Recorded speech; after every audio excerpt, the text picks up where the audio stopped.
welcome today's guest speaker.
Hi everybody, welcome along to our press conference today.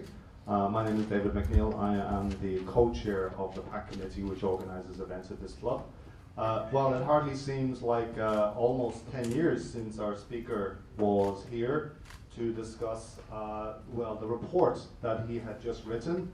Kiyoshi Kurokawa was the chair at the time of the Daiichi Independent Commission on the probe into the Fukushima nuclear accident, and he made global headlines at the time, if you recall, with that report. He called the accident a profoundly man-made disaster and one that could have and should have been foreseen and prevented. He said the government and nuclear authorities in Japan had betrayed the nation's right to be safe from nuclear accidents. 10 years later, he is still one of Japan's busiest commentators on science and health issues. He's a very sprightly, I think I've got right here, 80 years of age, and still going strong. He has enjoyed a very distinguished public career inside and outside Japan. He received his medical degree from the University of Tokyo all the way back in 1962, and he spent years with the University of Southern California and back to his alma mater, the University of Tokyo. He was a special advisor to the Japanese cabinet in 2006 to 2008, and he's a member of many prestigious professional societies, including the Association of American Physicians. I'll keep my introduction short because nobody wants to hear me, and everybody wants to hear him. We have lots of things to discuss, but I think the focus today will be on the Fukushima accident and the aftermath and where we are today with nuclear power and energy issues in general. お願いします。はい、ありがとうございます。ジャパニーズでいいのかな？ジャパニーズ、イングリッシュの方がいいかな？英語で。イングリッシュ。イングリッシュの。でもいいんだけど、this is the 10th year of Fukushima. That's historical, because in the entire history of nuclear energy, I think this is Chernobyl, and Fukushima is stamped for the rest of you know, the history of nuclear energy. And this compared with the earlier, I think Fukushima, just nuclear, is one of the very powerful energy what we need. But now Japan remain a country, or the only country with the Hiroshima, Nagasaki, and Fukushima. These three names remain for the rest of the history of energy in the human civilization. Wow, three names in one country, which we may be proud of or whatever. But now I think in Japan used to run about 40 plus 50 to be exact nuclear plants and nuclear sort of unit. But right now they are allowed to operate back to 9. But 9 is not in full-time operation right now because of local sort of residents and this and that. But at least they have been very careful. But I am not so sure, because you recall just a few weeks ago we have another earthquake, because tectonic plate, that was the one thing which really triggered that big tsunami and earthquake. So we have to be very careful. But the government, whether the government really have to inform this kind of thing to the public, I'm not so sure. The key discovery of this commission is number one, this is the first time in the constitutional democratic Japan. That means parliament created an independent commission made by non-politician, non-bureaucrat, independent person of 10 and ask us to investigate what happened in Fukushima. That means, in my view, we are running a democratic system. That means parliament and government and more like a judiciary system. This is the three power of democracy, right? Are there any way to survey and at least govern or monitor the performance of government? What do you think? And this is the first time in the history in Japan. That means how to monitor and govern our government under the Prime Minister. That has been my question. And my question extends further. Any human activity, you cannot do things by yourself alone. So that government or corporate or academic institution, is there any way to govern, because any activity of human being require at the top tend to be triangle. And then the top person, president of corporate or president of university, if the person's performance may not be sufficient to the mission of that institution, are there any way to get rid of this person in Japan? That's my question, recently. Now, recently, corporate, it's easier to monitor the performance of the top because just their metrics are very clear. Stock price, revenue, whatever they do, right? But are there external board to monitor the performance of this president of any Japanese company? Just recently, they adopted external board. Very recent, right? So that's one of my questions. Then second, how about university? There's a way to choose university president, of course. But one of university presidents I admire most over the last 2-3 decades is Richard Levin, who was the president of Yale University. I met him a few times in the Davos meeting, all the things.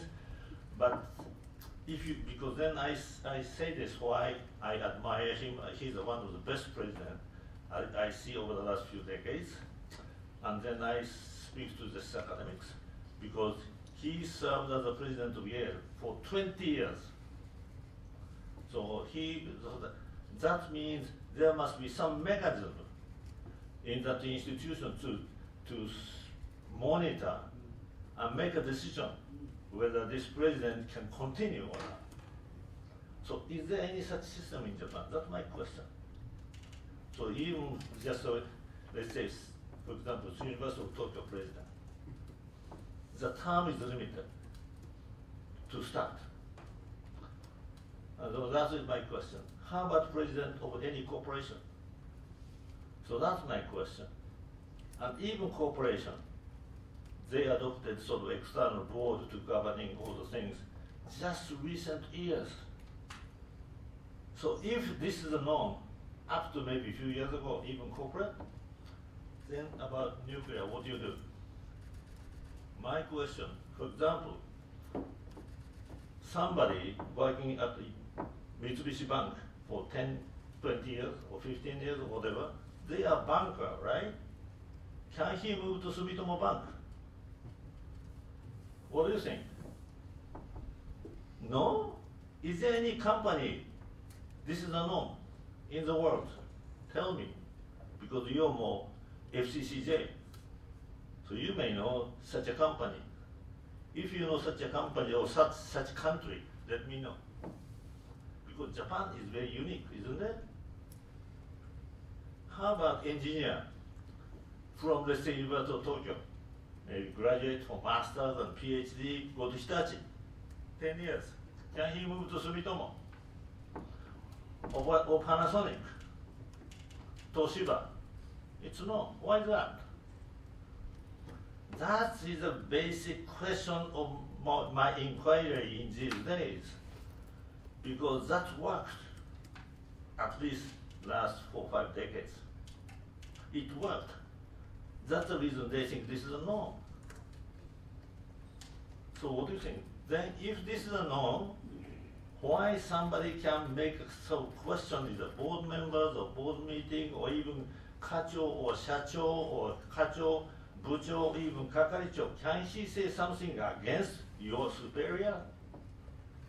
Then what happens in Fukushima? Regulatory rules change after each sort of minor sort of disaster, all the things, particularly after 9/11, right? That become a good target for terrorists.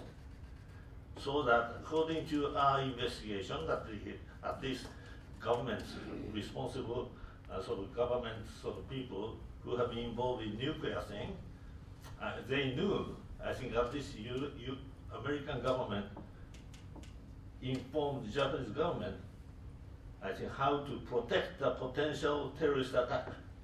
Because this is a great target, right?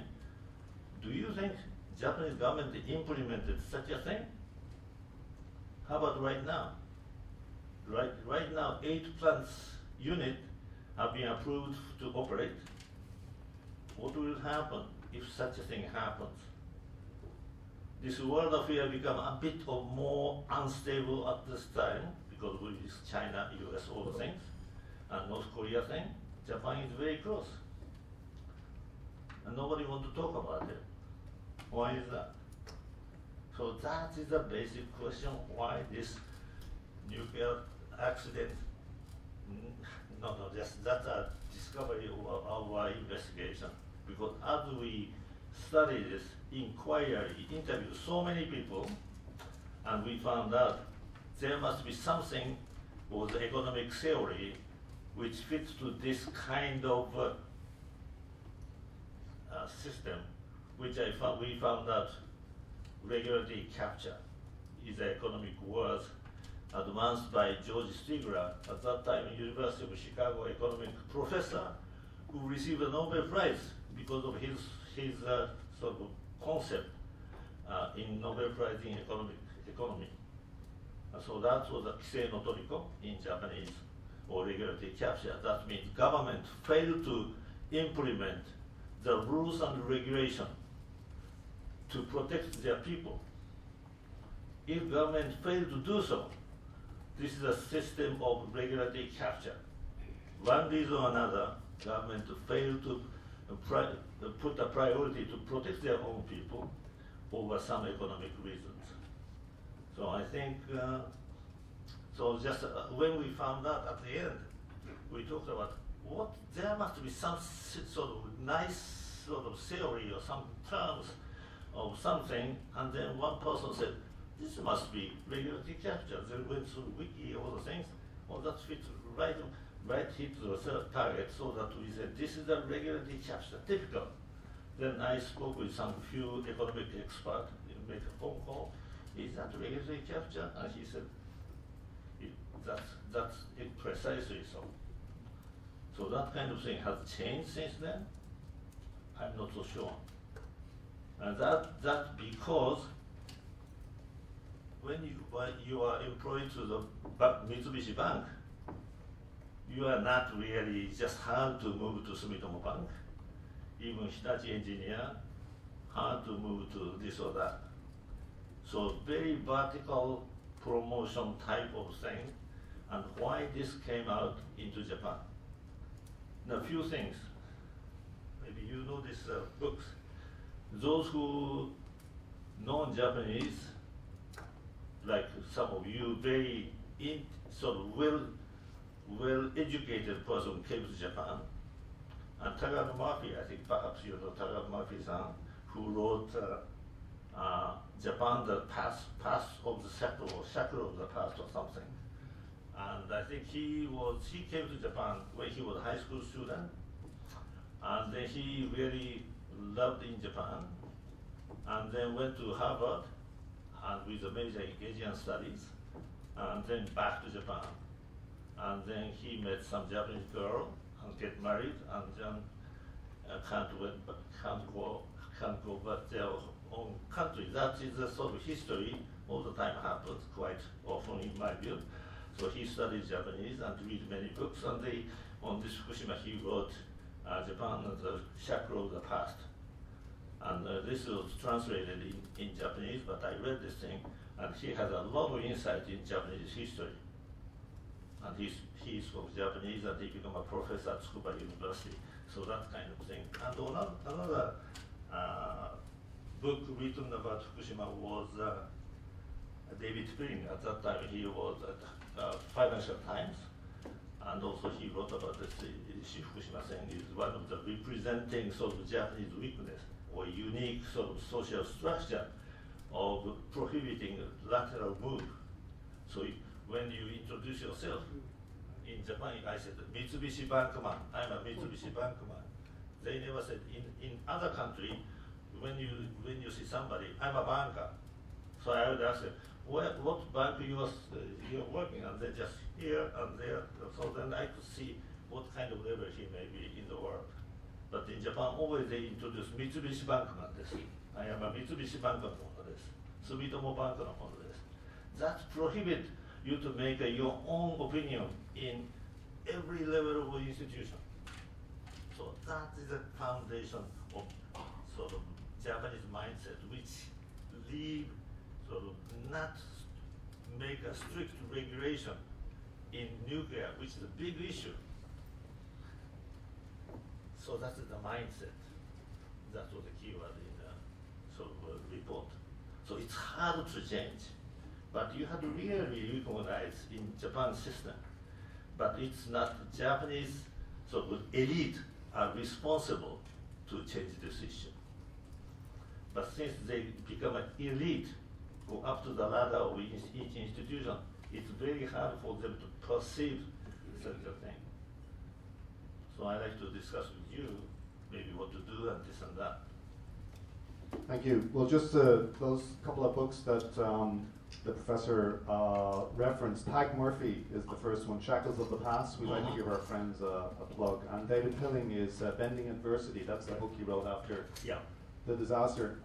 Thank you very much. I'll back to the first question. Seeing as how we set the tone, I think I'm right in saying that basically you're saying very little has changed since Fukushima. One of the things that happened after Fukushima, if I've got my timeline correctly, was the Olympus Scandal. The Olympus Scandal was, or is credited with sort of triggering a revolution in corporate governance. And one of the successes of the Abe government, one of the touted successes, has been an improvement in corporate governance. Do you think that's overstated, or do you think that there have been serious changes in Japan in those terms? What do you think from non-Japanese eyes? Whether Japanese corporate governance is really strengthened to the level of, like other sort of countries. For example, let's say, so I for example, I state with comparable to this study was, for example, why Tony Blair went to Iraqi war. So that was a Chilcot report, right? So they have a Chilcot as the head of this investigation thing, which took about 14 months, and they just made a report, very public report.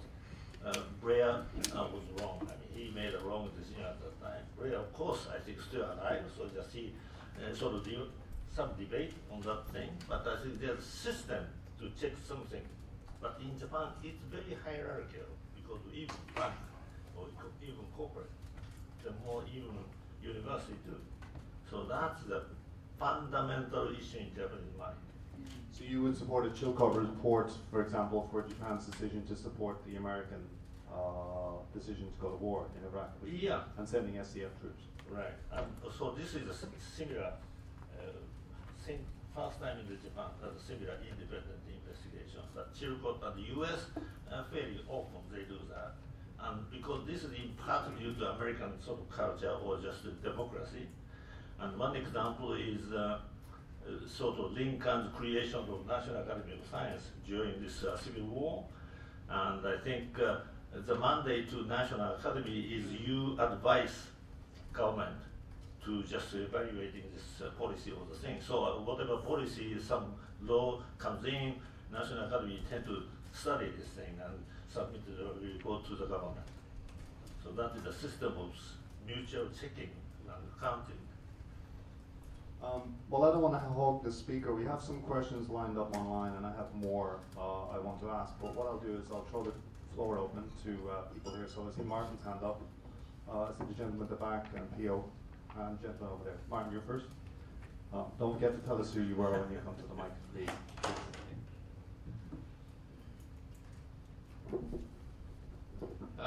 Kurokawa-san, thank you for coming. Good to see you again, and you are definitely a very ginky 80 years old. I can't believe you're 80. Right. Of course, I can't believe I'm 54 either. So it sounds like you're talking about responsibility at the top, right? Yeah. Or a system that lacks that, right? Right. And you're talking about regulatory capture. Mm-hmm. And so I guess I have two questions. One would be, during the course of this investigation that you did for the diet, Yeah. do you remember a specific instance where someone did something at TEPCO or at MEDI that made you pinpoint this problem? Like, can you give us a specific example in the Fukushima disaster that you're like, aha, that's it? And the second, well, so I leave you at that one first, I'll come back. Now I think that is the reason I was a bit scared, because I think there's many news and this and that during this Fukushima thing. And this is a very dangerous thing for me to keep pushing this government and other things to do this kind of independent study. So, but I think there's more than 400 nuclear plants at this unit in the world. And this happened in Japan, which is a nation which is very proud of their technology and engineering, right? So this happened. And more than, let's say, 50 plus nuclear units in Japan operating at that time. Right now, back to 9. So that Japan must become accountable to send a message to the world.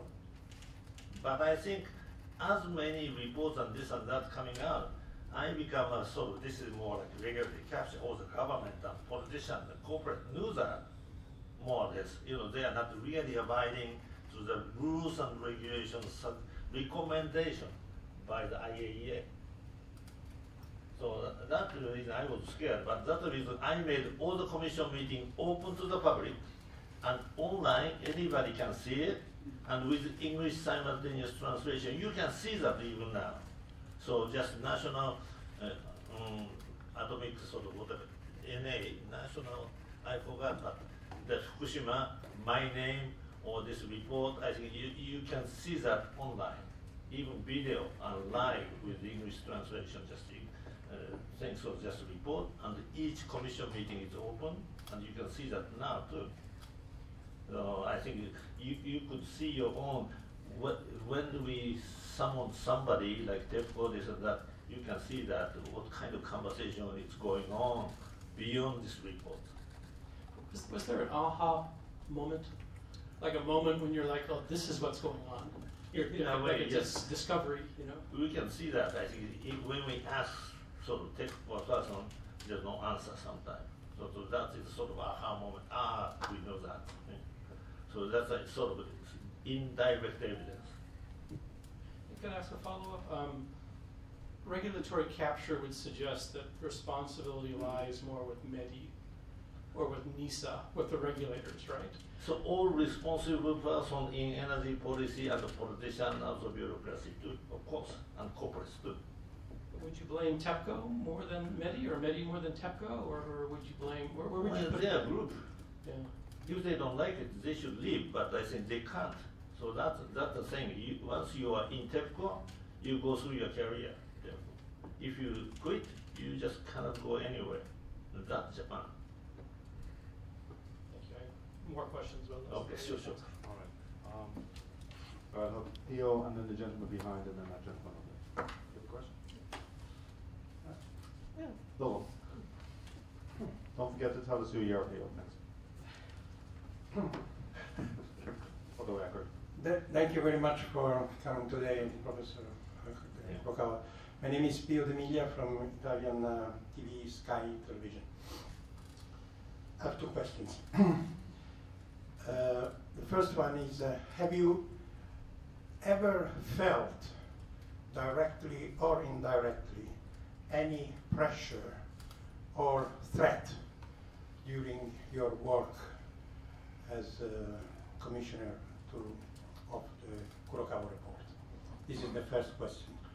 Of course, I don't expect you to tell me, I got a phone call from, but just tell us if you had any pressure and any threat.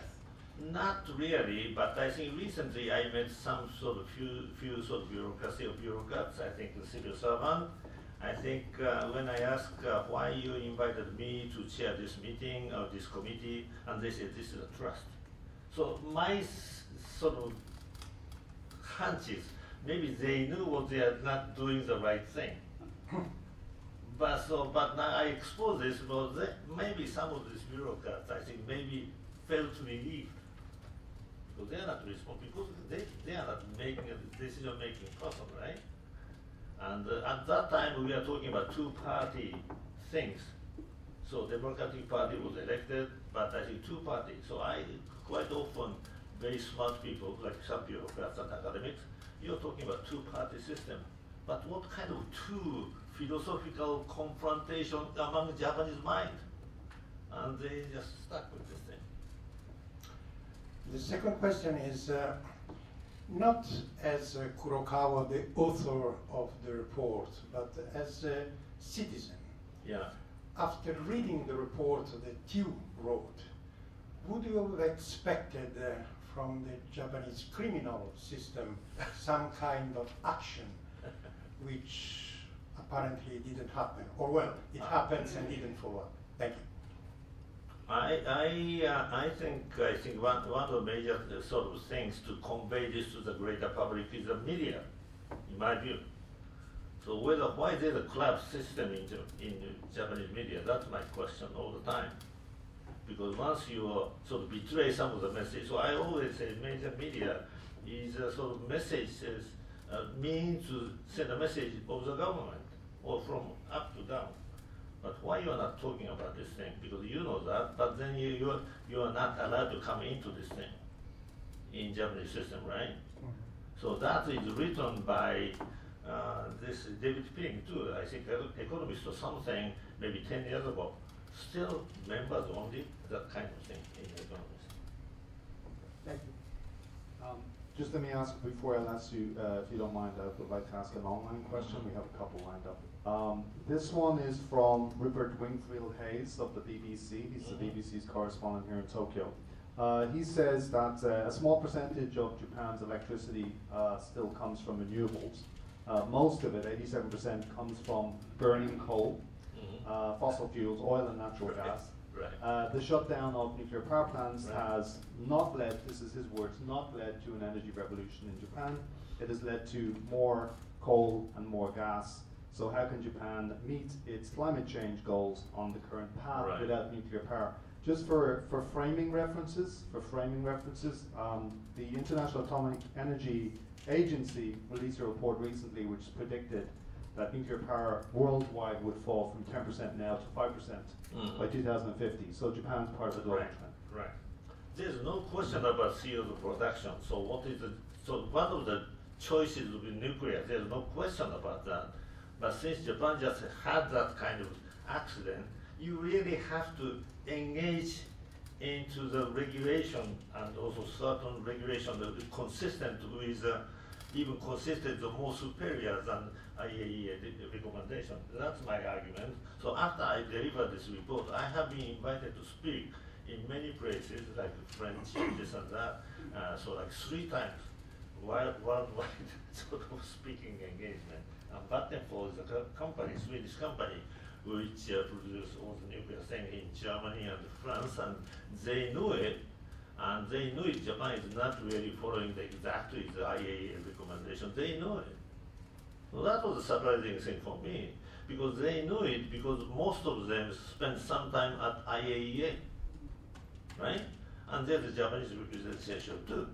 So they know it, which is a crazy thing to see. So I think nuclear is very much important element for global warming, but Japanese government has to really make everything transparent. And my suggestion, personal suggestion at that time, is the regulators and operators in the world have to go through different countries. You are not country specific, but for example, in Japan, you have to go to France and US and this and that. Just incorporate each other so that nuclear operators and regulators have to be more global, so that there's no sort of differences of political pressure by each country. In that way, I think whenever you have some accident, minor or major, you can call upon your colleagues, which is maybe at that time in the US or UK or Sweden or Germany, and that is a way to ensure that nuclear operation and regulation are compatible across the national border. But to change the mindset, you have to just rotate all the different places. So just common language may become English or sometimes this or that, and so that has to be a Japanese initiative. You should do it. I mean but this is not only not only one of my agenda, but only one of my sort of agenda. So just I'm not pushing this all the time, but at least that is a real responsibility of media, in my view. Okay. So we had two former Japanese prime ministers here yesterday, Yeah. Koizumi and Kan, and they were both very much against restarting nuclear power plants. You are saying you are not against restarting nuclear power plants as long as we have the proper regulations. Right. Thank you. Let's have this lady here and then this gentleman next. Yes, you next. Yes. My name is Karine Nishimura. I'm from the French newspaper Libération as well as the public radio station Radio France. I have three short questions. First one is how do you analyze the relation between scientists and government at the time of the accident? And do you see any common point with the COVID-19 crisis management? This is the first question.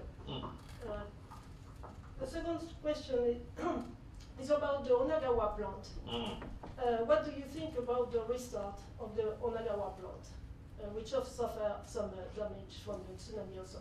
And the last question is about the earthquake last month in Fukushima Daiichi. There are some damages, but unfortunately, TEPCO is reluctant to give information about those damages, only saying that there's no radiation leak and so something like that. So do you think that when that kind of earthquake or incident happen, an independent expert team should go to the place and check what happened exactly? That's three questions, right? Yes. Too many, I forgot everything. I saw. Okay, let's... Maybe one by one. At least Onagawa, I think that was an upward thing, because I think there's a decision, but the Onagawa people, at least at this decision, we had to go up to that particular place, because they knew that maybe tsunami may come. This is a major reason to make that decision. I'm not so sure, but at least this is up in there, and historically, there's all the, because of tectonic plate, I mean, that's all the tsunami historically, there's a tsunami in that area. So that was the decision at that time. And at least, if you think about all the energy, nuclear, not electric energy is spent in Tokyo or this area, but is there any nuclear plants? So that's, but in Tohoku and other area, local residents are very close to your own energy sort of source. So that means they are more concerned.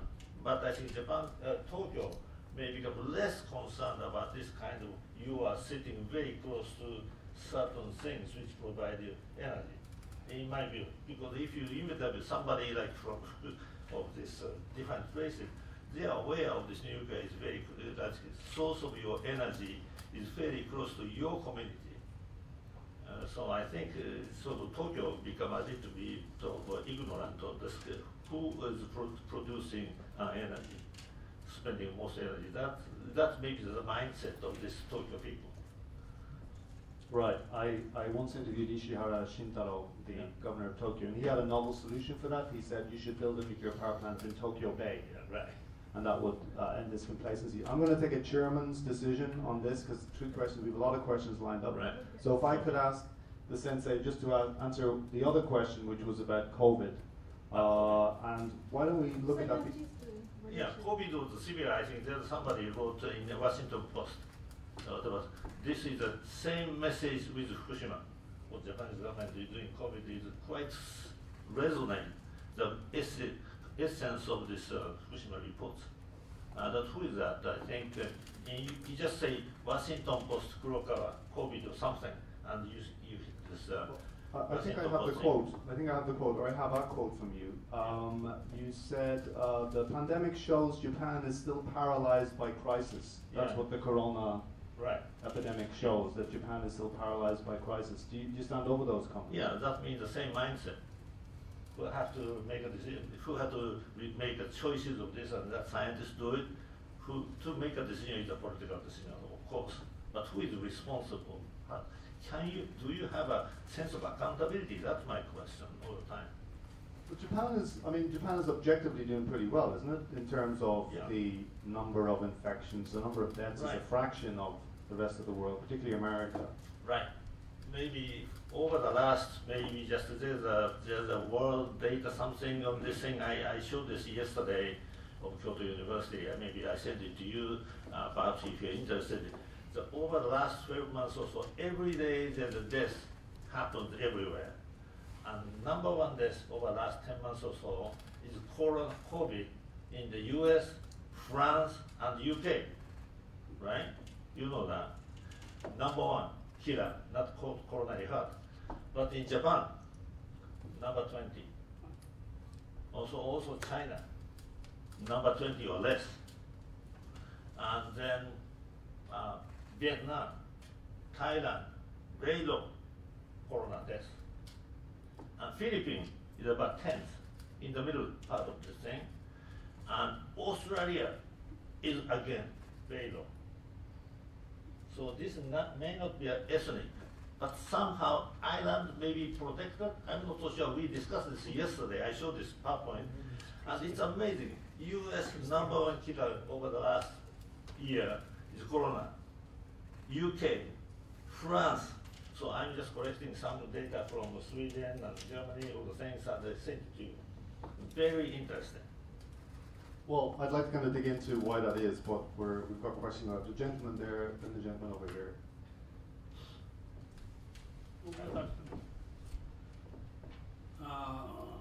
In English.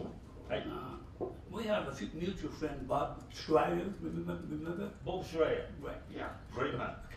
I have two questions. You have touched on a very, very fundamental question, that is, do Japanese think differently? And do Japanese make decisions differently? And do Japanese tackle future problems differently? That, to me, is a nationwide issue, and may I hear you comment on that? That is first.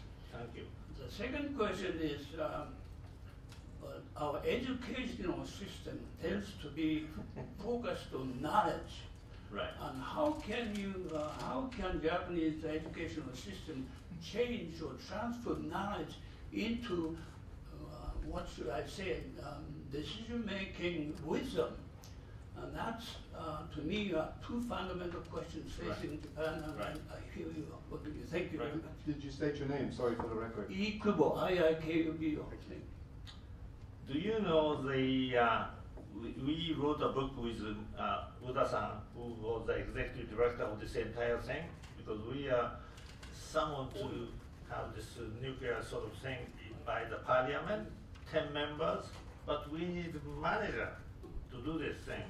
And I asked, Uda-san was an ex-McKinsey person, who was an independent person at that time, so he was a sort of director general, managed everything for us. So without him, We could not have done that kind of work. Okay. And we wrote a book, and also he said this is the issue. Obligation to dissent. Very important issue. So whatever meeting, there's the things, but you throw in different opinion and let them think. And the result may be just as it is, that's fine. But when dissent, obligation to dissent, this is a motto of one company. Do you know what is a company? Obligation to dissent. Each company has some sort of motto thing. Do you know obligation to dissent? What is the company? I'm sure you know this company. Global company. This is a McKinsey. Right. So whenever you're discussing things, you have to say different things. And then think one more time, two more time. So there's a book I wrote, and I think for you today, but I think obligation to dissent. Yeah, I think we need footnotes with the sensei's speech. So let me just read out a question here from online because we have a number gathering up. This is from Motoko Rich of the New York Times. In your investigative report, you recommended that a system must be established to deal with long-term public health effects, Right. including stress-related illness. Do you believe the central or prefectural governments are dealing with the long-term public health effects of the Fukushima accident? And are you concerned about long-term radiation sickness or other public health effects? Do you think the government has covered up potential health problems in order to declare Fukushima recovered? Because I do not know each sort of places, but certain places really try to do it. But as I said, I think this is a very hierarchical structure in Japan, even corporate and even universities and academic and corporate. You just cannot move from even banker from Mitsubishi Sumitomo. Then what you do? It's hard to make an obligation to execute this issue in Japanese system because you just cannot do lateral move. Because I recognize, because I spent first 2 years in the U.S. after postdoc, many did it, but somehow I broke a rule and just extended my stay. All of a sudden I've been out. So then I had to start my own independent career, not a medical doctor, because a medical doctor in Japanese license, right? So I had to go through this again and end up spending 14 years, but I never thought I'd be called back again.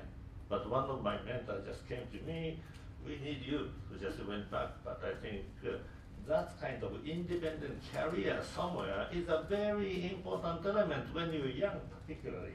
So I made this issue in Keio, Shonan campus, in the entrance sort of special speech. And this is Shonan campus is about 1 hour, so I just did it. So Fukuzai Yukichi, Gakumon no Sume, great issue. But now this is the time, Kyugaku no Sume, take a leave for 1 year, go abroad somewhere.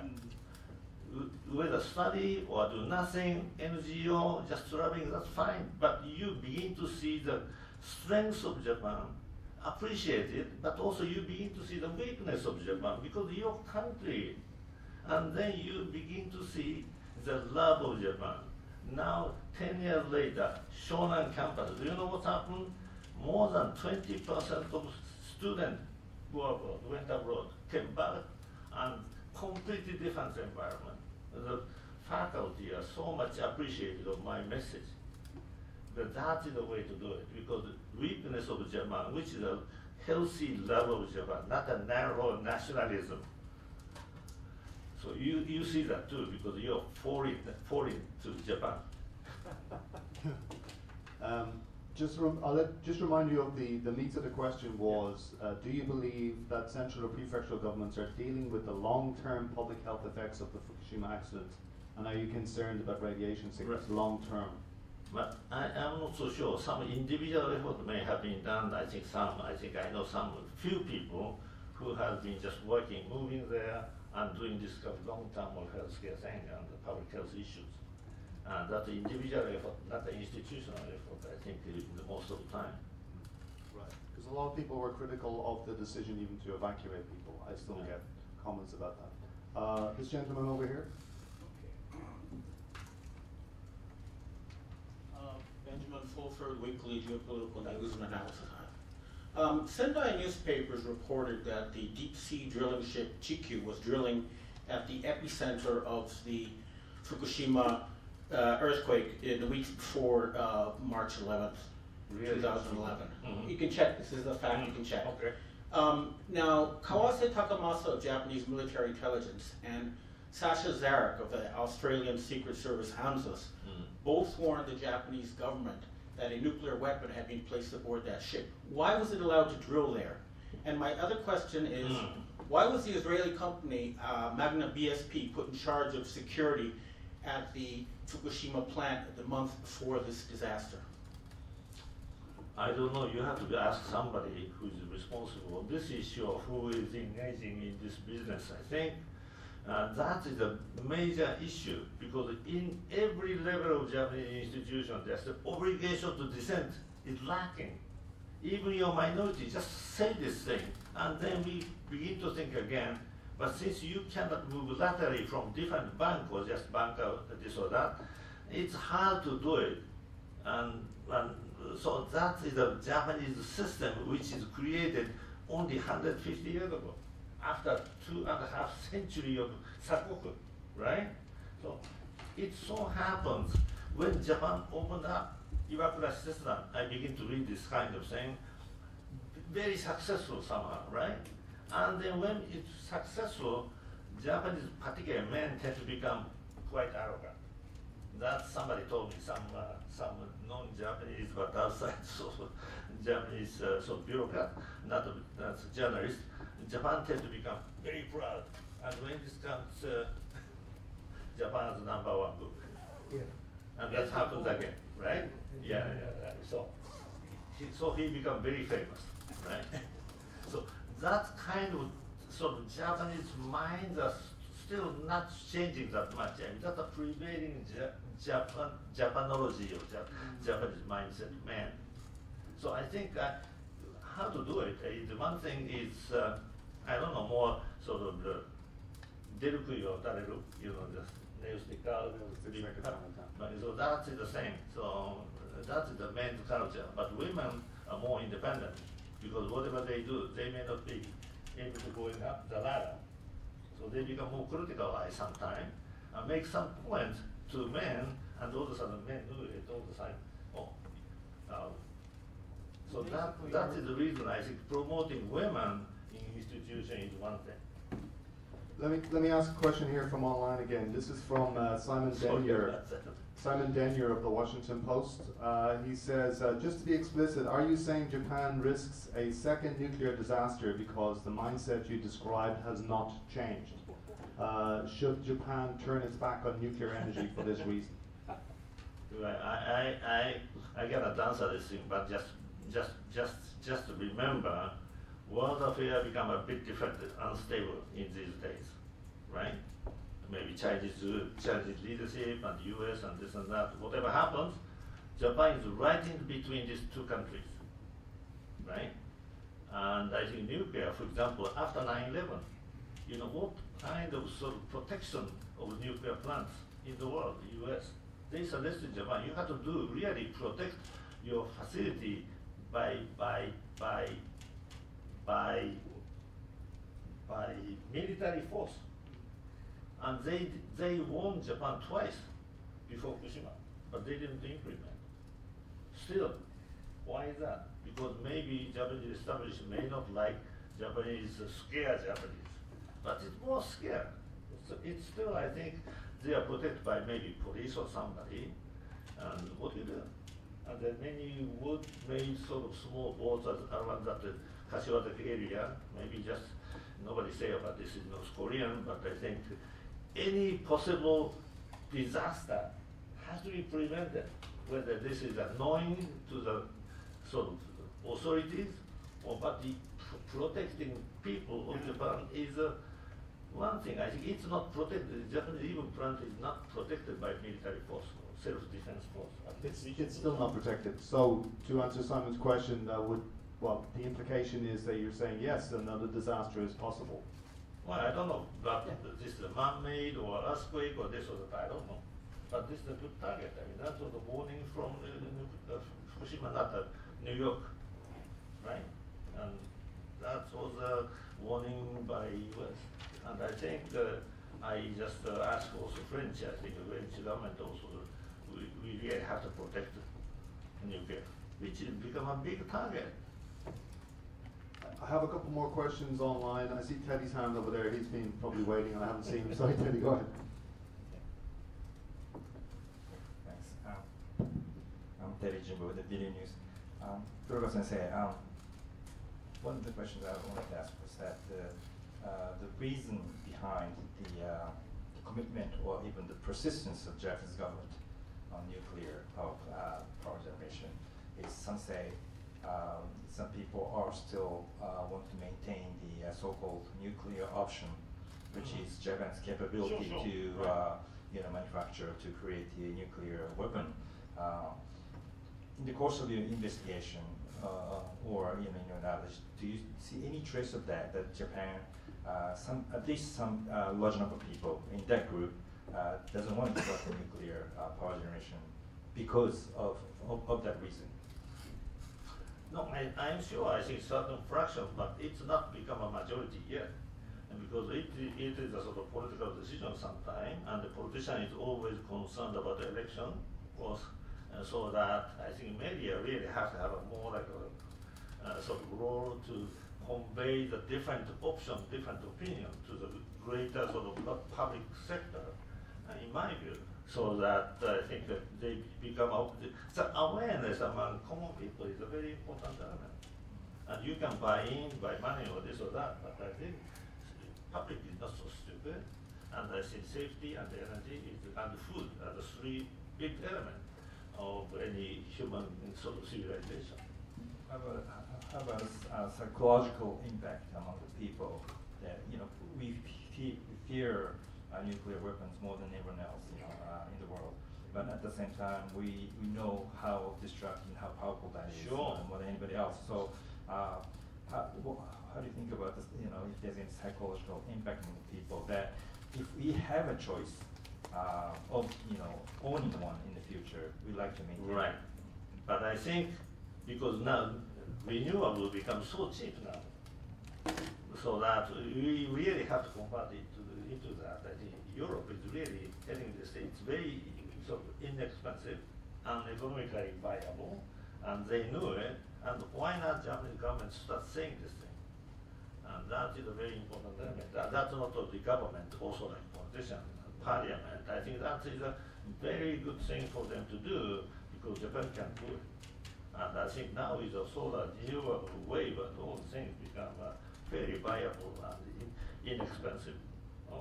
Yesterday's headline is Nikkei news was renewable become much sort of economically viable.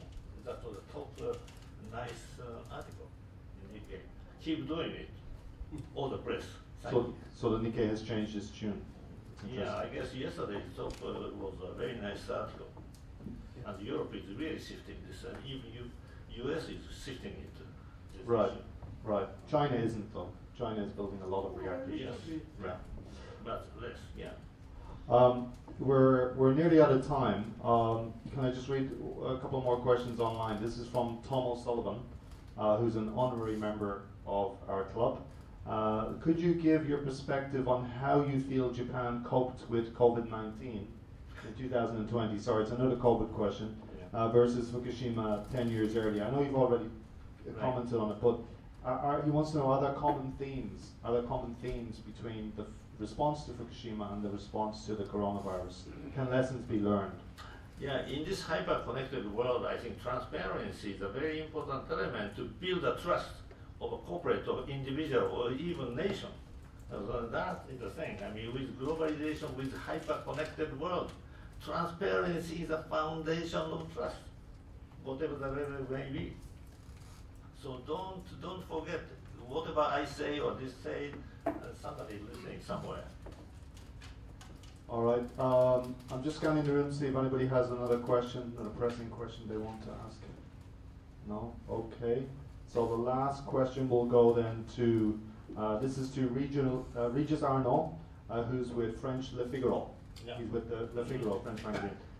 Do you think that the Fukushima plant manager, Masao Yoshida, of course, who's since deceased, should be officially commended for having dissented during the Fukushima disaster? So he's riffing on your comment that on the obligation to dissent, right? And of course, Yoshida-san did dissent, famously dissented in the response to the disaster. Do you think he should be officially commended for that? Well, I hope so. That would be a nice gesture for the government or TEPCO to do. There's no question. Because I think I went to see, interview him too. I think he was hospitalized at that time. And I think somebody is watching just by the door from TEPCO, but I think they said that maybe 15 minutes or something. But I think once I spoke and just changes, because he had ID thing, just I checked it and just adjusted it, and it so he was so pleased, and it lasted 1 hour in the hospital. But this is written in my regular capture. I wrote a book in Japanese, but now this will be published in English, I think, sometime this year. Do you want to give us the title? Sure, right. Because this is in Japanese, so. Well, why don't you say the title in Japanese, and then if there's an English title. Yeah, regulatory capture. Kisei no toriko in Japanese. Okay. So I brought it. 前に Kisei no toriko. This English version coming sometime this year. All right. Great. Thanks a minute. By the way, are you saying that TEPCO was gagging Yoshida-san? They were at the door watching him. What does that mean? I didn't quite. Yeah, because if TEPCO does that, that would be nice gesture. What did you say? No, what I was asking was when you went to the hospital and TEPCO was protecting him at the door of the hospital. Sure. Yeah. Were they trying to stop people talking to him? What was that about? No, that's fine. Just because we could care less about it. Because he want to know, I think, what kind of conversation is going on. Sure. So it's written in this book too. Well, unfortunately, we're out of time. We're at exactly 1 hour. Thanks so much to the sensei for coming today and talking to us. Sorry, I feel a lot of respect for you. That's why I use the word sensei, not for everybody. For enlightening us. I feel like some of the things he said could go over the door of the FCCJ. The obligation to dissent and the necessity for transparency, two very opposite tags for the club, I think. Thank you so much for coming. Thank you for being here. Thank you. So for coming, as is our tradition, we award you an honorary membership. Thank you. Thank you very much. Thank